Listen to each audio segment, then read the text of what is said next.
everyone, Michelle Ragoose McBean, and today I want to share with you 10 ways to optimize your LinkedIn profile with your end customer in mind. When LinkedIn was created in 2002, the original goal was really more for getting hired and networking in a different sort of way than it has evolved to be in this present day and age.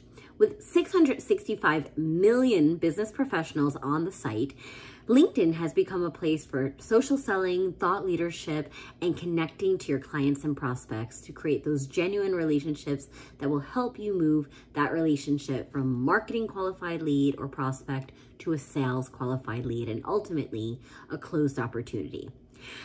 Now, as you look at your profile, you want to think to yourself, when was the last time that I edited or modified my profile? And was I thinking of my end customer in mind when I created it? And the answer is probably not. So with that in mind, let's start with number 1, your profile picture and cover photo. Obviously, this is the first thing when people see your page that they're going to look at.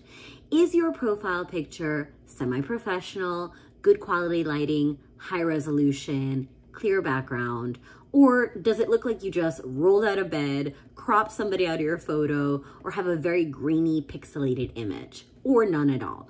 If that's the case, you really want to improve your image, and you could do so with simple things. I have a beautiful iPhone camera. I can go outside in natural lighting and put it on portrait mode, and I can take an excellent shot with an interesting backdrop that would be better than most other images that you can have, or lesser quality and not as efficient for your purposes. So consider that, and also consider your cover photo. You want something that reflects who you are, that shows authority and has perhaps a call to action, a website, your name, your title, something to that effect to really show who you are and define what you stand for. It can be a little bit unique. It doesn't have to be so scripted. However, the standardized template just won't do. The next thing you want to look at is your headline. Most people out there really look at just their title when they post here. I'm a CEO of this, I'm the VP of that, I'm a sales account executive, I'm an account manager. What you want to do here instead is tell your clients what you do, how you can help them, and what the results are. You want to be very descriptive here and use a lot of keywords that will help you be found and help you connect quickly with your clients and prospects to understand your goal. The next thing you want to consider is your about or summary section.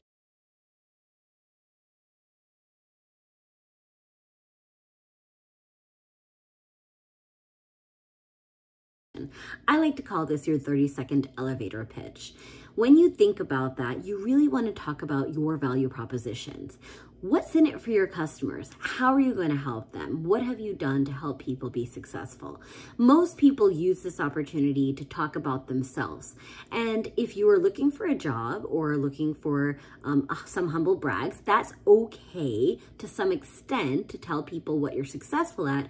However, if your end goal is to explain to your customers what you do and how you can help them, this place can be used for better purposes. And no, I do not think that you should talk 100% about your companies. It is great that you work there and you can hyperlink back to your website and it will show in your section on your experience, but your company already has a LinkedIn page and a website. This is your section to tell your clients how you can help them. The next thing you want to look at is your experience section. What most people do here is they say, I worked at company AYZ from start date till end date or present, and that's that. So, okay, Mr. or Mrs. person, you've worked there for 17 years. What have you done? What will you do for me? There's no qualifications. There's no action deliverables. There's no key takeaways for your prospects to understand what it is you did and how you can help them. So each of those bullets should have about 3 key takeaways of what you've done for your customers and as a customer testimonial or example of what you can do for them. And it should be something very short and simple and to the point, but very action oriented and driven in results. The next thing you want to consider is your licenses and certifications. Do you have any? Are you CompTIA A+ certified? Do you have a CCIE from Cisco? What have you done to set yourself apart from the competition? And so this is a great place to showcase all of those things, or to think, perhaps this is something that I need to work on and an opportunity for improvement. The next thing you want to look at is your volunteer experience section. Is it blank? Is it there at all? Do you volunteer? People buy from people they like, and people like people that are philanthropic, that do a good job and care about others. This is not just a place of selling. This is a place for you to show what you stand for, and also relatability with your clients and prospects. Do you like to volunteer at Ronald McDonald House? Do you like to help build homes for Habitat for Humanity? Do you give blood at the Red Cross? Do you shelter rescues? There's a lot of great things, and people who have similar interests can get to know you a little bit better, not just professionally, but personally. And this is a great opportunity to connect with your customers and prospects and show them who you really are. The next thing you want to think about is your skills and endorsements. When I see most people's profiles here, what I see very simply is what they would look for if they were being hired. And that's not the goal with your customers. What you should, however, be looking for is what they would like to get from you. So for example, if your profile currently reflects that you are a sales leader, or that you're a trainer, or that you are good at PowerPoint, perhaps you want to reassess, click on the little pencil, and either add new expertises, take the quizzes that they provide you, or showcase what you're actually trying to do for them. Perhaps you're an expert in unified communications, or cybersecurity, or data center. Whatever it is, that is what you want to reflect, because that is what your clients are going to be looking for.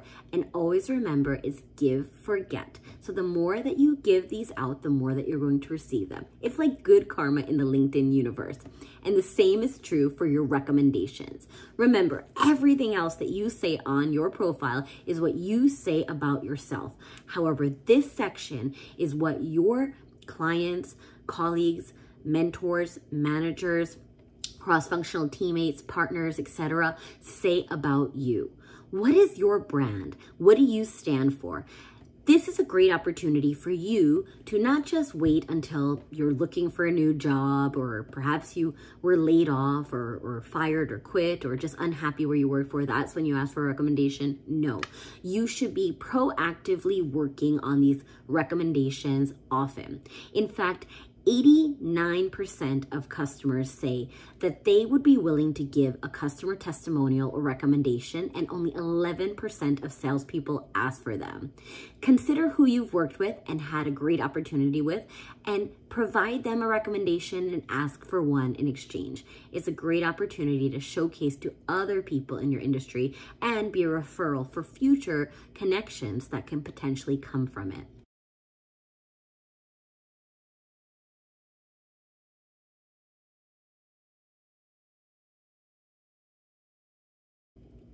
The next thing you want to think about is your accomplishments.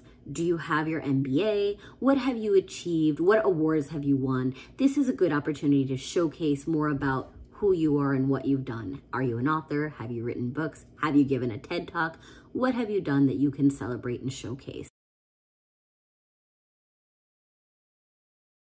And finally, your featured section.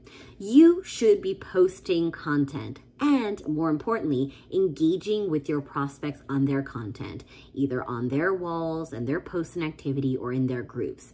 When you post content, you want to consider what content your customers are researching for, and you want to showcase them in your featured section to allow them to understand what you provide and how you can help them with your expertise.